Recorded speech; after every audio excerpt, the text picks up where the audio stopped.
Level 1. The doubt that disappeared. When Mohamed Salah signed for Liverpool in June 2017 for £36.9 million, even his own club had doubts. Liverpool owner John Henry reportedly questioned whether they'd overpaid. Roma chairman James Pallotta later revealed Henry was worried about the fee for a player who'd managed just 2 goals in 13 Premier League appearances at Chelsea. Chelsea reject, too lightweight, too inconsistent. Another gamble on a player who'd already struggled in England. 44 goals in his first season ended that conversation permanently. But here's the thing about Salah's redemption. It was the easy kind. He owed Liverpool nothing except performance. He delivered.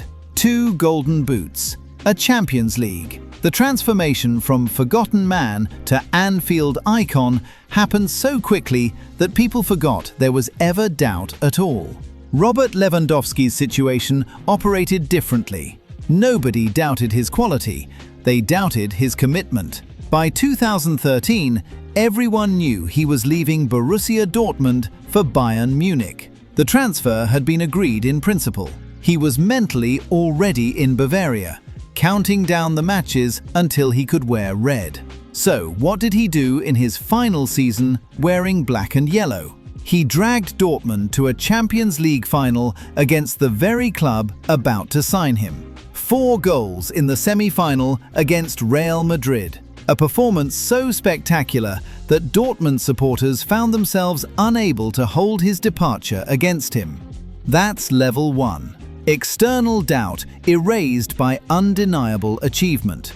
The mildest form of redemption, because there was nothing to forgive in the first place. But not every redemption is this clean. Some players don't just arrive under clouds of skepticism. Some leave wounds that fester for years. Level 2. The near exit that haunts. What if they'd actually left? Level 2 lives in that question. These are players who came achingly close to departure. Close enough that their supporters felt the absence before it happened. Then they stayed.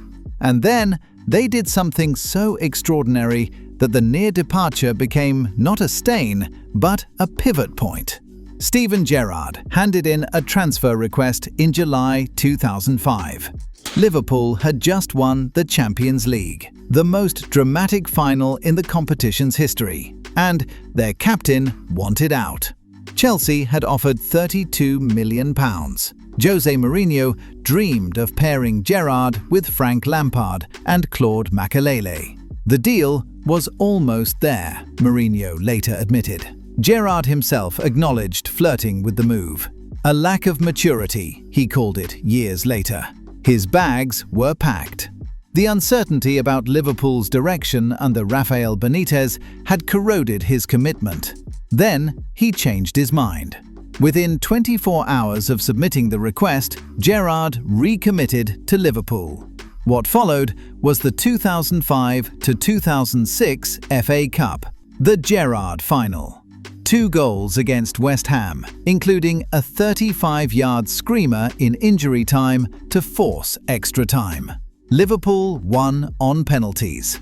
Gerrard became the only player in history to score in an FA Cup final, a League Cup final, a UEFA Cup final, and a Champions League final. The transfer request faded from memory. What remained was Istanbul. What remained was West Ham. What remained was the image of Gerrard dragging Liverpool through matches by sheer force of will. Wayne Rooney's near exit cut deeper, because he made it public. He'd just won PFA Player of the Year in 2010, scoring 26 league goals in his first season without Cristiano Ronaldo. Then he watched United's summer recruitment. Chris Smalling, Javier Hernandez, and a Portuguese teenager named Bebe. Rooney knocked on Sir Alex Ferguson's door. Where are the Ronaldo and Tevez replacements? What's the plan to compete with Barcelona? Ferguson, according to Rooney, didn't take it well.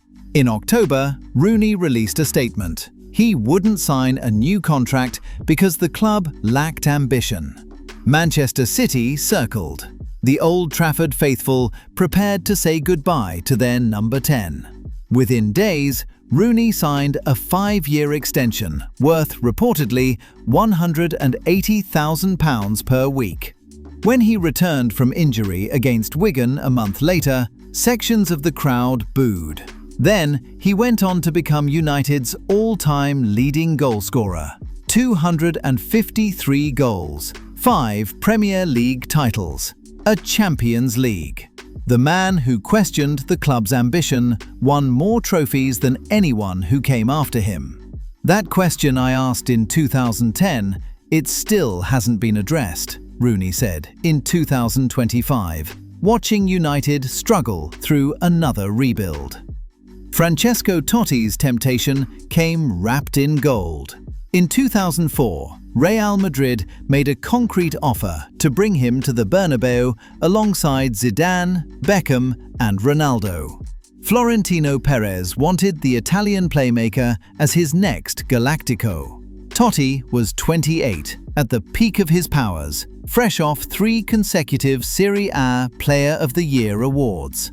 Roma had won the Scudetto in 2001, but the club was sliding. They'd finish 4th in 2004, then 8th in 2005. The trajectory was obvious. Totti could stay and watch his prime years disappear into mid-table mediocrity. Or he could leave and guarantee himself Champions League glory. There were quite a few days in which we had 1 foot in and 1 foot out, Totti admitted years later. He turned it down. I chose to stay and wear just 1 shirt rather than all those titles, he said. What followed wasn't a fairy tale. Roma never won another Scudetto during Totti's career. They finished as high as 2nd twice, but the league title remained out of reach. And still, 786 appearances, 307 goals, 25 years in the same shirt. When Totti finally retired in 2017, Roma hadn't won the league in 16 years. It didn't matter. He'd become something more valuable than a champion. He'd become the last of the one-club men in an era of mercenaries. Level 3. The betrayal that proved justified. Level 3 is the cruelest form of departure, not the player who almost left, the player who actually did and proved he was right to go. Robin van Persie scored 30 league goals for Arsenal in 2011-12. He was their captain, their talisman, the player who embodied everything the club wanted to be. Then, he released a statement saying the club's vision no longer matched his own. He wanted to win titles. Arsenal, he implied, couldn't deliver them. He joined Manchester United and won the Premier League in his first season, his only league title in his entire career.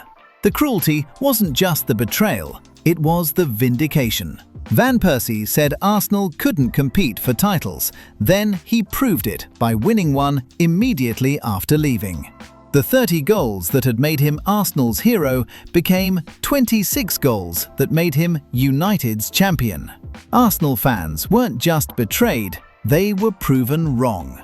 That's why the wound never healed, because they couldn't retreat into the comfort of believing he'd made a mistake. He hadn't. He'd assessed the situation correctly, acted accordingly, and been rewarded with exactly what he said he wanted. There's no moral transgression here. Van Persie didn't do anything wrong. He simply made a rational career decision in an industry where loyalty is rarely reciprocated by clubs. And yet, Arsenal supporters will never forgive him, not because he was wrong, but because he was right.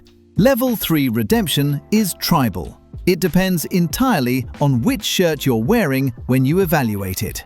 At Old Trafford, Van Persie is a legend who delivered a 20th league title. At the Emirates, he's the player who exposed their limitations and proved his point.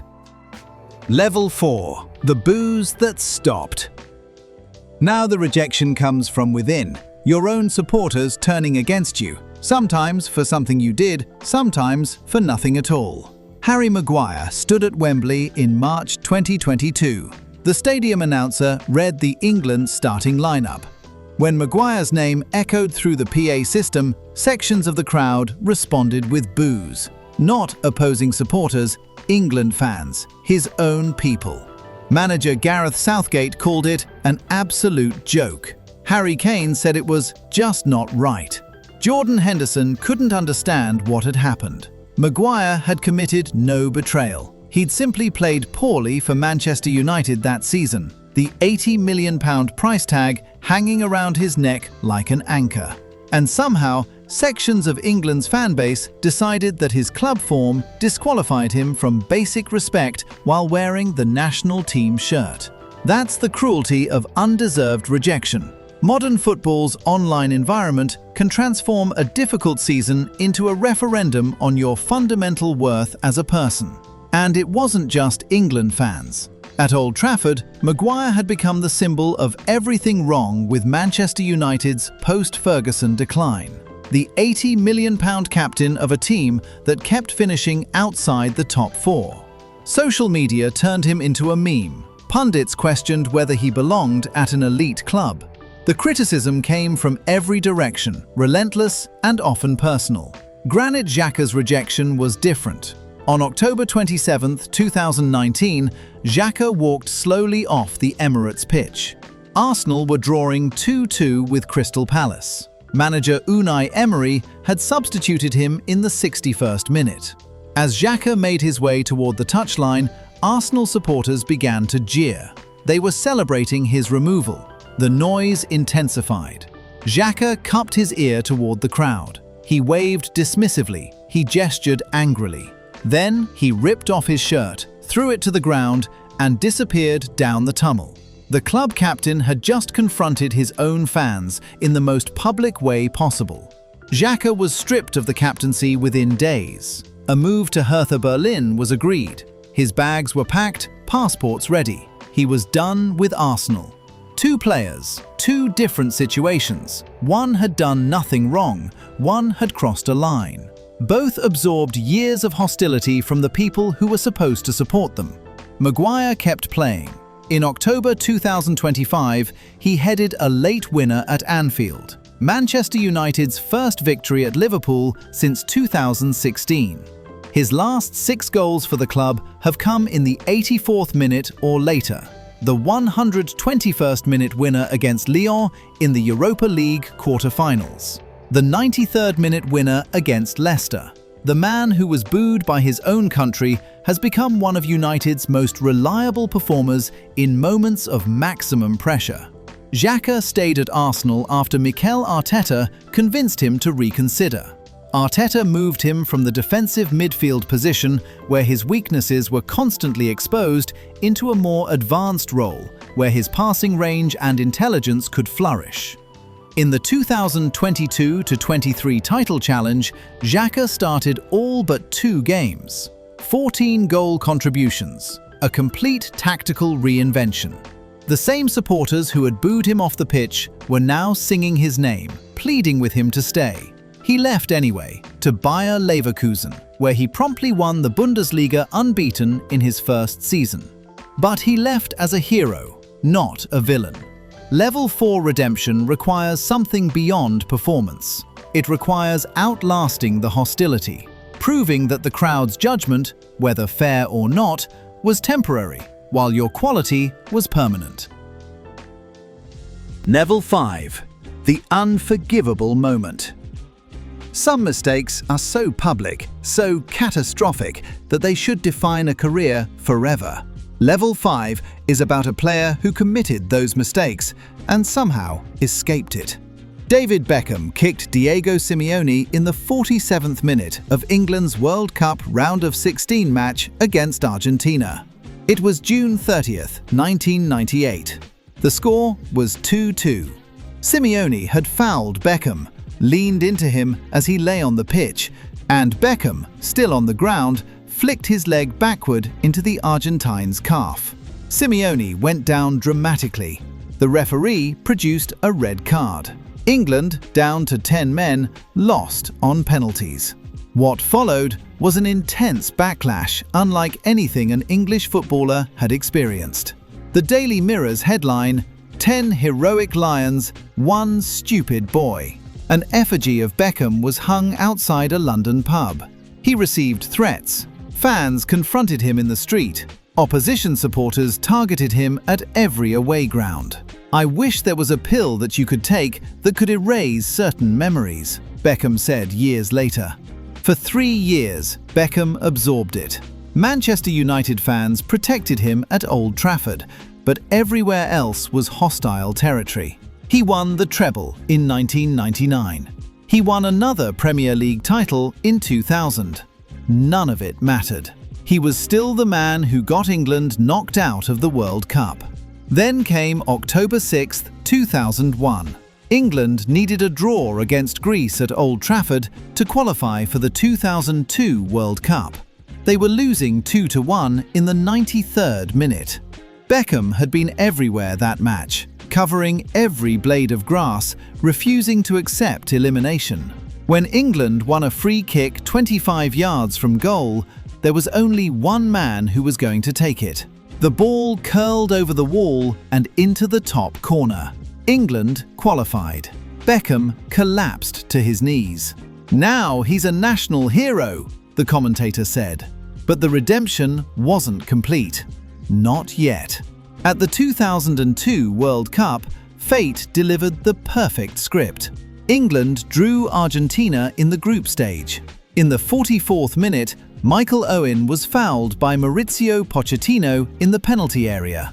Beckham walked past Diego Simeone on his way to the penalty spot. 4 years of criticism. 4 years of being blamed for everything. All of it compressed into 12 yards.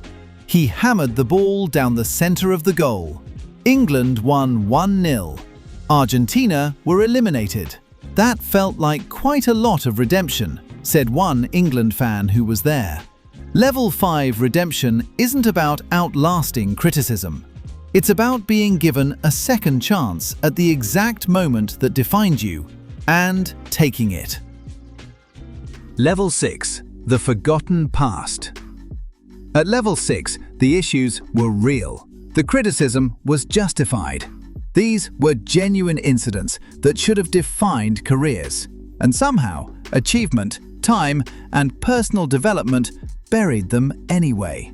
Eric Cantona launched himself as a Crystal Palace supporter in January 1995. He went into the stands at Selhurst Park, leading with his feet, followed by punches. This wasn't a momentary loss of composure. This was a physical confrontation with a spectator. Cantona received an 8-month ban from football and was initially given a 2-week custodial sentence, later reduced to community service on appeal. His international career ended. His reputation should have been destroyed. What happened next defies the normal arc of disgrace. Cantona returned in October 1995 against Liverpool. He scored a penalty in a 2-2 draw. He led United to the Premier League and FA Cup double that season. He scored the winner in the FA Cup final, against Liverpool again. He retired in 1997, having captained United to another league title, departing as a legend at Old Trafford. The incident didn't become a footnote. It became part of the mythology. The philosopher king who wouldn't be pushed around, who responded to provocation with dramatic, unforgettable action. Luis Suarez's issues were different, repeated rather than singular. He bit 3 different opponents during his career. He received an 8-match ban for discriminatory language toward Patrice Evra. He refused to shake Evra's hand in full view of cameras after the ban. He handled the ball deliberately to deny Ghana a World Cup semi-final. Liverpool supporters still love him. They remember the 2013-14 season. 31 Premier League goals. The European Golden Shoe shared with Cristiano Ronaldo, the closest Liverpool came to a title in the Brendan Rodgers era. And the gratitude overwhelms everything else. But Suarez's story has a dimension Cantona's lacks: actual change. After the Chiellini incident at the 2014 World Cup, his third biting incident, Barcelona signed him anyway. Suarez had tried anger management before. It hadn't worked. This time, he committed to proper psychological help. 2 years later, he reflected, "Going to the psychologist has helped me a lot, not just in football, but in my life in general." Experts predicted he would repeat the behavior. "It's happened before, it'll happen again," sports psychologist Dr. Thomas Fawcett said. Despite all the help, he's going to do it again. He never did. 10 years and counting. The man who couldn't control his impulses learned to control them. And the football? In his first season at Barcelona, Suarez scored in the Champions League final against Juventus. He formed the MSN Trident with Messi and Neymar. 122 goals between them, the most prolific attacking trio in Spanish football history. A treble, 2 La Liga titles. The 2015-16 European Golden Shoe with 40 league goals, outscoring both Messi and Ronaldo. Cantona's past became legend. Suarez's past became history. Both were buried, one under mythology, one under transformation.